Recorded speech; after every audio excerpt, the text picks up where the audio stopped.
Imagine biting into a succulent piece of fish, its delicate flavor exploding on your tongue.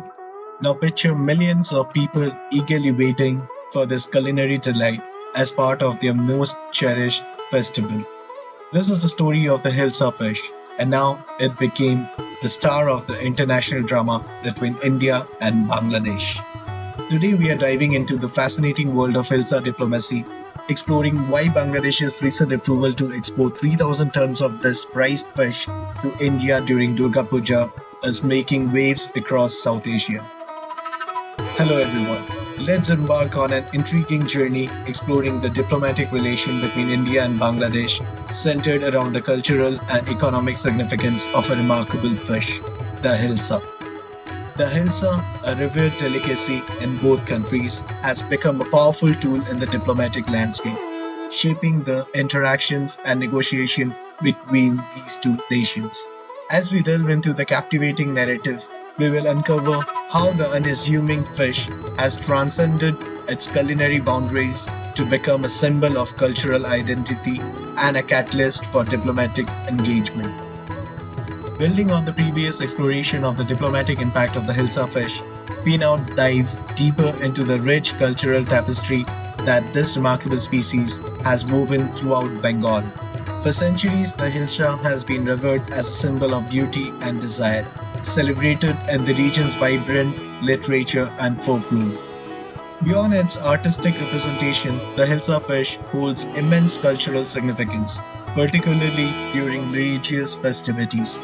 During the auspicious Durga Puja celebrations, the hilsa is commonly offered as a sacred food item, underscoring its deep rooted connection to the spiritual and communal traditions of Bengal.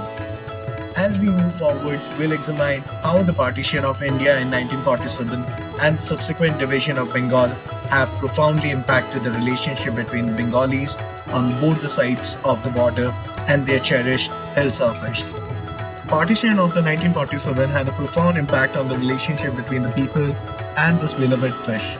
The division of Bengal along the Padma River meant that this prime hilsa fishing ground became part of East Pakistan and now Bangladesh. For many Bengalis living in India, the Padma River and its abundant hilsa population were now out of reach. The physical separation from their cherished hilsa rich waters created a deep longing and nostalgia among the Indian Bengali community.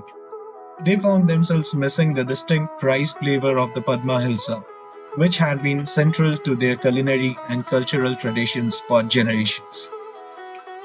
In 2019, the then Prime Minister Sheikh Hasina of Bangladesh initiated a goodwill gesture allowing limited Hilsa exports to India during the Durga Puja festivities.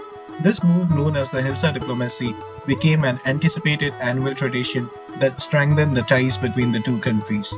Over the next few years, the annual Hilsa exports to India during Durga Puja became a much anticipated event. The cultural significance of Hilsa and its role as a diplomatic tool was firmly established, with both Bangladesh and India benefiting from this arrangement. However, in 2024, Bangladesh initially took a surprising turn and banned Hilsa exports, threatening to strain the diplomatic relations with India. But in a surprising twist, Bangladesh made a U-turn, approving the export of 3,000 tons of Hilsa to India for the Durga Puja celebrations. On the next slide, we'll explore the key stakeholders involved in this delicate balance of trade, diplomacy, and domestic interest surrounding the Hilsa export.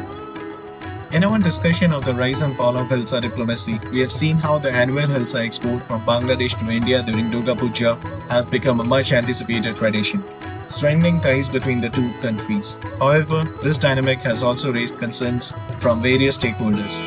The Bengali consumers in India are overjoyed at the prospect of enjoying their favorite Hilsa fish during the Durga Puja festivities. For them, this tradition holds deep cultural and culinary significance. On the other side, the Bangladeshi fishermen and exporters are said to benefit economically from the increased Hilsa trade with India. This export opportunity provides a valuable source of income for these stakeholders. However, conservationists are concerned about the impact of increased Hilsa export on the long-term sustainability of Hilsa population. They worry that the growing demand may lead to overfishing and the depletion of this precious resource. Navigating these competing interests are the governments of Bangladesh and India. They must carefully balance the demands of the trade, diplomacy, and the domestic interests surrounding the Hilsa export. Finally, the local consumers in Bangladesh are worried about potential price hikes for Hilsa due to increased exports to India. They fear that the rising demand from the Indian market may drive up prices, making this beloved fish less accessible to the Bangladeshi people. As we delve deeper into the science of Hilsa, we'll explore the unique life cycle of the anadromous fish and the vulnerabilities it faces, further illuminating the complexities surrounding the Hilsa trade. Building on the previous discussion of the key stakeholders involved in the Hilsa trade between Bangladesh and India, this slide delves deeper into the science underlying the unique life cycle of the Hilsa fish.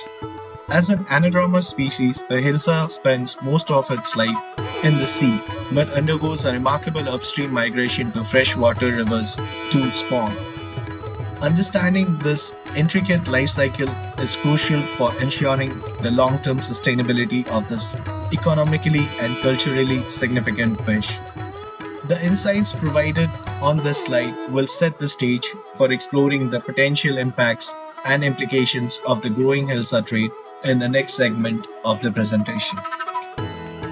Let's now explore the significant impacts and implications of the Hilsa fishery for Bangladesh. The Hilsa fishery is a major economic driver for Bangladesh, with the export of just 3,000 tons of Hilsa estimated to generate over $30 million in revenue. This underscores the immense value of this resource to the country. Beyond export earnings, the Hilsa fishery is a crucial source of income for the domestic fishing industry in Bangladesh.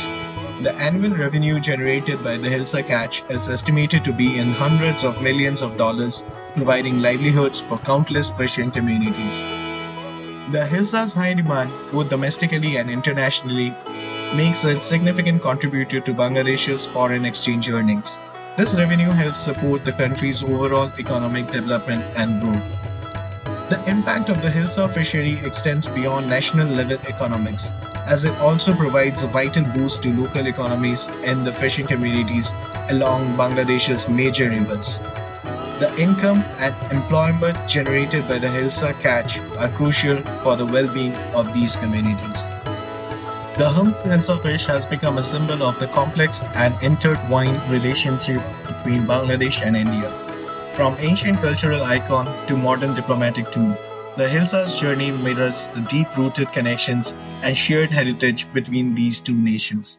It serves as a reminder that sometimes the simplest things, like a shared love for a particular fish, can bridge divides and foster understanding even in the face of geopolitical challenges. As Bangladesh and India navigate the waters of regional cooperation, the Hilsa continues to play outsized role. Its importance extends beyond just the culinary realm, encompassing economic interest, environmental stewardship, and the preservation of cultural tradition. The challenge moving forward will be to maintain this delicate balance, preserving the Hilsa's significance in the lives of local communities, supporting the livelihood of fishermen, and ensuring the long-term sustainability of the species. By working together, Bangladesh and India can demonstrate the power of collaboration and the profound impact that a shared natural resource can have on fostering regional diplomacy. If you like this small lecture, I would appreciate your comments, likes, and a little click to the subscription button. And I hope to see you in the next video. Thank you so much.